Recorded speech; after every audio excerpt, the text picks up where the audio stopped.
जो न इसके बारे में कोई बात करता है न चर्चा करता है। लेकिन ये हमारे दर्शकों को जानना बहुत ज़रूरी है कि सनातन धर्म जो है वो पूरे विश्व के जितने धर्म हैं उसका एक जनक है और उसी से सारे धर्म जने हैं। क्योंकि जितने भी वेद हैं तो समस्त वेदों का मैं सुनाता हूँ कि शिव जी तो कहते हैं कि जय गिरजापत दीन दयाला सदा करत संतन प्रतिपाला। शिव जी तो कहते हैं संतनों के प्रतिपाल के लिए मैंने अवतार लिया है। वो हनुमान जी कहते हैं कि बाहें भुजा असुर दल मारे और दाहिनी भुजा संत जन तारे।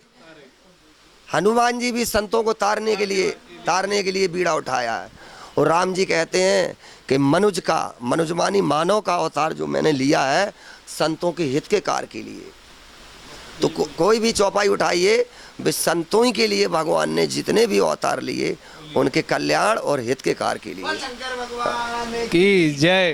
अच्छा, अभी एक आम प्रश्न जो कई दर्शक मुझे पूछते हैं वो मैं आपसे भी पूछना चाहता हूँ कि ये जो विभूति लगाते हैं शरीर पे, तो जो नागा साधु होते हैं उनको ये लगाना बहुत आवश्यक है, उसका कुछ कारण है वो आप बताइए। जो ये भस्मी माता पिता होती है तो इसको लगाने से अगर हमको कोई सीपर भी टच कर देगा तो हम अशुद्ध नहीं होंगे, जो अशुद्ध होगा वो शुद्ध हो जाएगा। इसका ऐसा डिफेक्ट रहता है। दूसरा डिफेक्ट ये होता है जो त्वचा है, जो रक्त है, इसको शोधन करेगी, जो इसके छिद्र हैं इनको एकदम फिल्टर करेगी।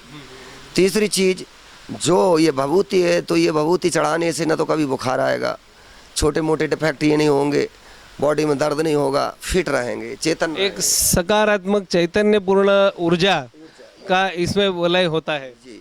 और इसमें इतना भी पावर होता है कि इसके एक दूसरे में कण को टच होके, जैसे बैटरी चार्ज होती रहती ऐसे एक दूसरे में कण टच होके इनमें चार्जिंग सिस्टम जो भभूति होती है, और जो जहाँ लोग रोटी बनाते फैमिली घर में वो होती है क्या राख, वो होती है राख, ये होती भभूति। इसमें इतना पावर होता क्योंकि अभी किसी को राख उठा के दे दो उसका दर्द बंद नहीं होगा, वो भभूति उठा के दे देंगे बंद होना पड़ेगा। इसमें दैवी इसमें गुण समाविष्ट हो जाते हैं। इसमें जो गायत्री हवन या महामृत्युंजय, ठीक, या हमारे गणेश जी भगवान का किसी का भी उच्चारण करके वो जब हम स्वाहा शब्द से उसको अर्पित करेंगे तो एक महामंत्र का वो चार्ज सिस्टम एक बहुत मतलब ऊर्जा शक्ति इसमें प्रारंभ होने लगती है।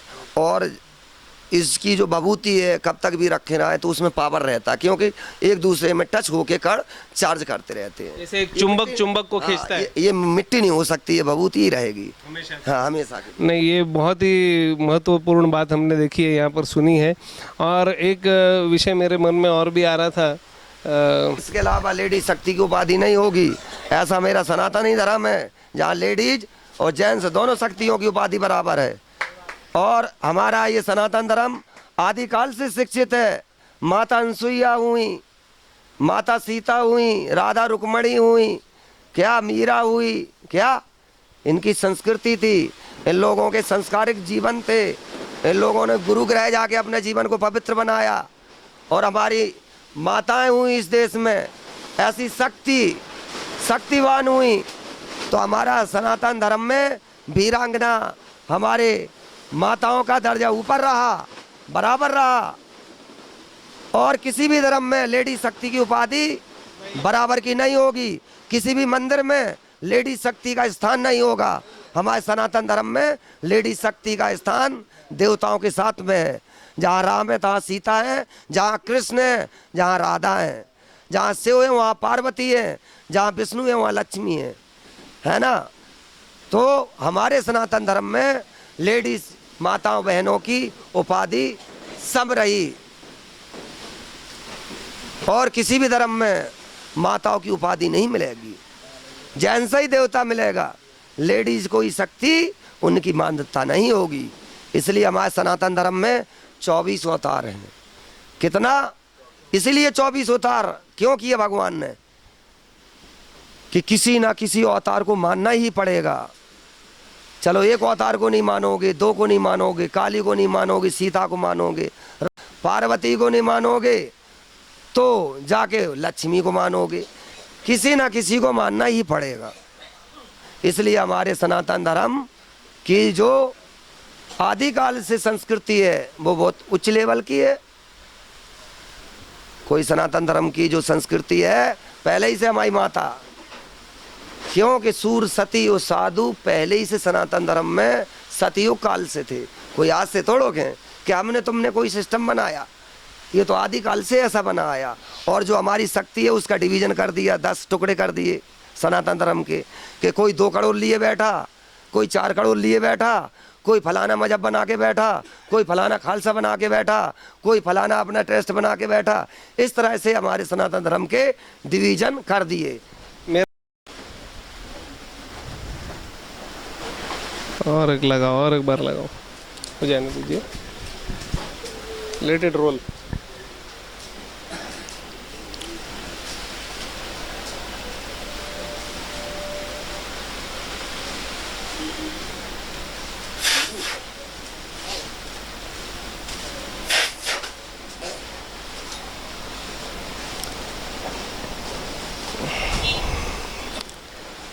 हाँ जी, भारत में ये जो गोरे आए हैं एक ज़माने में 1400 साल में आए थे, सन 1400 में, तो उसके बाद से ही इन्होंने सिस्टमेटिक जितने अपने ये सनातन धर्म के धर्म गुरु हैं और जितने हमारे भक्त हैं उनका विभाजन करना शुरुआत कर दिया है, ऐसा मेरा विश्लेषण कहता है। क्या ये सच है? हाँ, मेरा ये विश्लेषण कहता है कि जब हमारे भारत में ये गोरे लोग थे तो इन लोगों ने हम लोगों को कितना गलत गाली दी। इनने हमको गाली दिया, बोले ब्लैडी ब्लैडी, हिंदिया कम यार, हिंदी बाँचने वाले कम यार। कभी इन लोगों ने इंडिया नहीं बोला, इंडिया तो ये लोग बोलने लगे। क्या बोला? ब्लैडी, हिंदिया कम यार, हिंदी बाँचने वाले ब्लैडी, गाली दी और बोले कम यार इधर आओ बोले। तो हमारे भारत में इतना संस्कृति नहीं थी, कम लोग पढ़े लिखे थे उस पीरियड में, तो इनने ब्लैडी बोला और बोला हिंदिया कम यार। ऐसा इन लोगों ने बोल के हम लोगों को बड़ा घात पहुंचाया। इन लोगों ने हमारी संस्कृति के टुकड़े कर दिए। बिल्कुल सही बात है। मैं मेरे दर्शकों को ये बताना चाहता हूँ कि ये बिल्कुल हकीकत है कि आज जो सनातन धर्म की अवस्था है भारत देश में वो बहुत ही गंभीर है कि जितने लोग आज धर्म परिवर्तन में जा रहे हैं उसके कई सारे कारण हैं कि उनको एक तो मति भ्रष्ट की जाती है और कुछ भी उनको खिला पिला के उनको एक जिसको हम कहते हैं इंग्लिश भी से they give them shops that हम आपको ये मेडिसिन्स फ्री देंगे, हम आपका शिक्षण देंगे। तो ऐसा नहीं है कि भारत में शिक्षा का अभाव था। जो हमारे एक सनातन धर्म का जो पूरा प्रचार था उस ज़माने में संस्कृत में, तो संस्कृत एक वर्ल्ड की बहुत ही कठिन भाषा है, कोई आसान भाषा नहीं है। हमारे संस्कृत जो है वो जो हमारा सनातन धर्म है उसमें कभी हम लोगों के यहाँ घूंघट का प्रचलन नहीं था। जब हमारी माताओं बहनों के साथ औरंगजेबों ने गलत किया, उनकी इज्जत लूटने लगे, जब उन लोगों ने एक मीटिंग किया कि इनकी इज्जत कैसे बचाया जाए, जब बुजुर्ग लोगों ने कहा कि अपना तन को ढांकना, घूंघट को करना, अपनी सुंदरता को छिपाना, तभी इन भेड़ियों से बच सकते हैं, अन्यथा कोई उपाय नहीं। तब से हमारे सनातन धर्म में ये घूंघट का प्रचलन चल गया। नहीं, पहले हमारे यहाँ सनातन धर्म में सीता हुई, हमारे सनातन धर्म में राधा हुई, हमारे सनातन धर्म में माता अनसुईया हुई है। इन लोगों ने कभी घूंघट नहीं गाले, क्योंकि हमारे यहाँ घूंघट का प्रचलन नहीं था।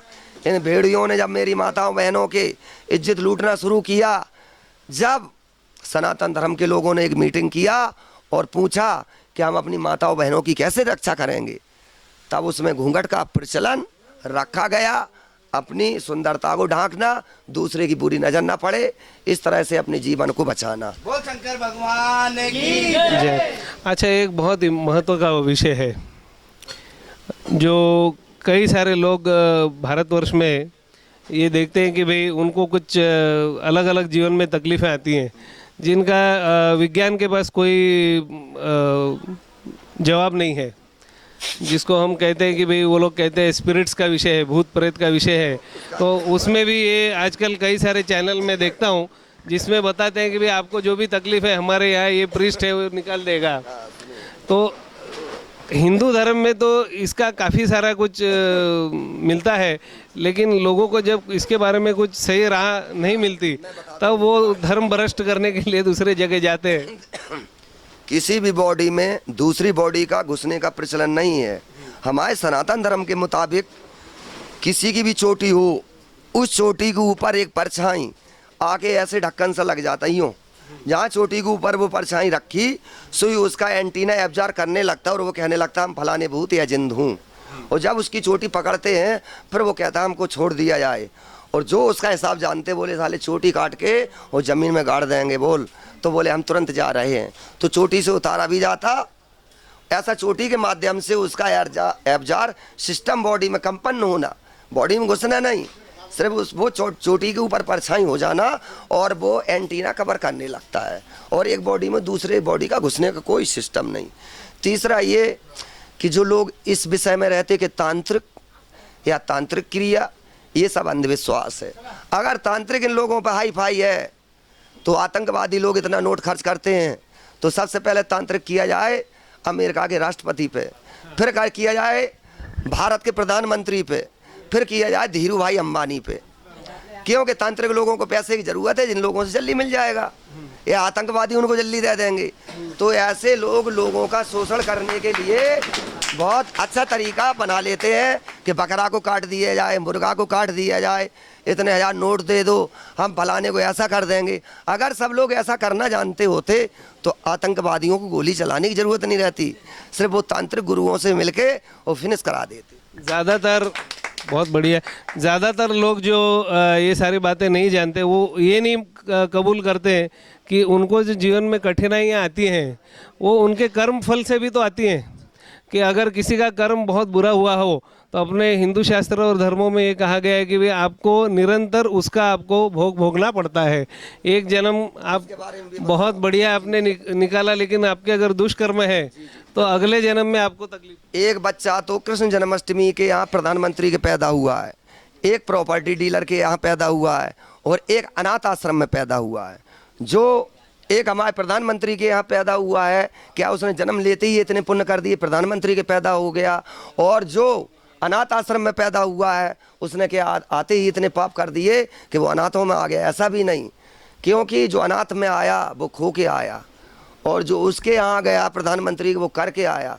तो कहते जो खा चला सो खो चला, जो कर चला सो वो चला। जो करके आए थे अब मिल रहा है, अब फिर करके जाएंगे फिर मिलेगा। कर्मों का बहुत ही सुंदर, बहुत ही सुंदर। ऐसी व्याख्या कम ही सुनने को मिलती है और समझने को मिलती है, क्योंकि यही तो हमारे सनातन धर्म का पूरा एक अर्क है, एक एसेंस है कि आपके अगर आज के जन्म में, आज के तारीख में अगर तुम जीवित हो तो तुम्हारे कर्म अगर अच्छे हैं तो तुमको आगे चल के उसका एक अच्छा ही फल मिलेगा, और अगर तुम दुष्कर्म करते हो तो उसका आपको बुरा फल ही मिलने वाला है। भगवान कभी किसी को दुख नहीं देता है, अपने कर्मों से दुख और सुख की अनुभूति और एहसास होता है, क्योंकि अपने कर्मों से सुख की प्राप्ति होती है, अपने कर्मों से दुख की प्राप्ति होती है। कहते हैं राम न मारे काऊ को, ऐसे प्यारे राम अपने से मर जाते कर कर खोटे काम। अपने कर्मों से ही मरते हैं, अपने कर्मों से ही प्राप्ति होती है। भगवान कभी किसी को नहीं मारते हैं। और ये कई लोग अभी आजकल जैसे आपने अंधविश्वास की बात की, जो ये विश्वास करते हैं कि भाई किसी ने हमारे ऊपर जादू टोना किया या कुछ किया है, तो ये भी कभी हो सकता है कि भाई उनके कर्म फल से उनके ऊपर भूत का प्रकोप हो, ये भी होता है। कृष्ण भगवान के पास मिस्मरेजम करने का सिस्टम था। कृष्ण भगवान ने मिस्मरेजम किया अपने माँ के ऊपर, तो उन्हें तीनों लोक दिख गए, ब्रह्मांड दिख गया। कृष्ण भगवान ने मिस्मरेजम किया अर्जुन के ऊपर, अपने पूर्वज दिख गए। तो मिस्मरेजम का सिस्टम कृष्ण भगवान के पास था, चैनल ऑफ और ऑन करना। इसी को दिव्य शक्ति कहते हैं। और वो दिव्य शक्ति जो है वो हमारे त्रिनेत्र जो है, पीनियल ग्लैंड, उससे हम प्राप्त कर सकते हैं। क्योंकि अगर हम अपनी शक्ति को जागृत करने की कोशिश करेंगे, ऊपर की ओर उठने की कोशिश करेंगे, बार बार कोशिश करेंगे, तो एक दिन उठ के खड़े हो ही जाएंगे।